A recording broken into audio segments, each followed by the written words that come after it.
தீமைக்கு நடுவில் தவித்து கொண்டிருக்கிறவர்களுக்கு சொல்லுகிறேன், கொஞ்சம் காத்திருந்தீங்க. இப்போ உங்களுக்கு புரியாது, புரியவும் முயற்சியிட தேவையில்லை. நீங்க ஜஸ்ட் டெய்லி யோசிப்புடைய வாழ்க்கை ரொம்ப அருமையான வாழ்க்கை பாருங்க.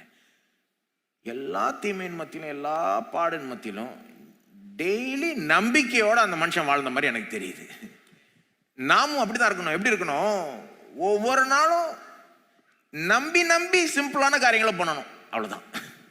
நம்பிக்கையோட வேலைக்கு போகணும், நம்பிக்கையோட உட்காந்து சாப்பிடணும், நம்பிக்கையோட தூங்கணும், நம்பிக்கையோட விளையாடணும், நம்பிக்கையோட எல்லாத்தையும். நம்பிக்கையோட எவ்வளோ பெரிய வித்தியாசம் இருக்கு தெரியுமா? நம்பிக்கையோட வேலைக்கு போகிறதுக்கும் நம்பிக்கை இல்லாமல் வேலைக்கு போகிறதுக்கும். இந்த வேலை என்னத்துக்கு, இந்த வேலை பாழ போன வேலை, போய் என்ன ஆக போகுது, இதெல்லாம் நடந்துருச்சு, இப்போ போய் அப்படின்னு போகிறது. நம்பிக்கை இல்லாமல் போகிறது, விசுவாசம் இல்லாமல் நம்ம நாளை கழிக்கிறது.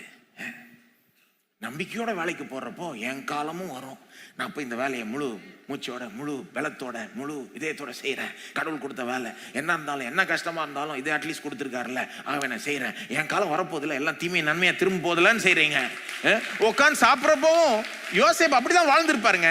இல்லைன்னா ஒரு மனுஷன் தினந்தோறும் எந்திரிச்சு வேலைக்கு போய் அந்த வேலையில் அவர் செஞ்ச வேலையை பார்த்து இவங்க வந்து ப்ரமோஷன் கொடுத்தெல்லாம் ஆயிருக்கவே சான்ஸே கிடையாது. காத்திருந்தார், நம்பிக்கிட்டே இருந்தாரு. சின்ன சின்ன விஷயத்துல நம்பி நம்பி செஞ்சார். அவ்வளவுதான். நம்பி வேலைக்கு போனார், நம்பி சாப்பிட்டார், நம்பி படுத்து தூங்கினார். அவ்வளவுதான். நம்பிக்கையை இழக்கவில்லை, நம்பிக்கையை இழக்கவில்லை. அவ்வளவுதான் தேவன் நம்மகிட்ட இருந்து எதிர்பார்க்கிறார். கஷ்டப்படுறவர்கள் சொல்லுகிறேன், தேவன் உங்கள்ட்ட இருந்து பெருசா ஒன்றும் எதிர்பார்க்கல, நம்பிக்கை இழக்காதீங்கன்றார். ஏன்னா இது நடந்ததுனால எல்லாம் போச்சுன்னு ஒன்றும் கிடையாது. உங்க திட்டம் போயிருக்கலாம், அவர் திட்டம் போல, அவர் திட்டம் இன்னும் நிலைக்குது.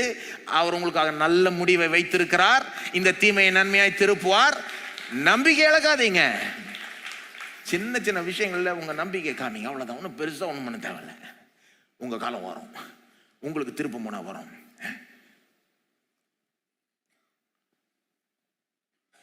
நீங்க பாத்தீங்கன்னா எங்க தேவன் வந்து தீமையை அவருடைய ஜனங்களுக்கு எல்லாருக்குமே இதை பண்றாருங்க. அவருடைய ஜனங்களுக்கு எல்லாருக்குமே இதை என்ன பண்றாரு? தீமையை நன்மையா திருப்பார். திருப்புறப்ப என்ன பண்ணுவாரு? இழந்ததை விட ரெட்டிப்பா கொடுப்பார்.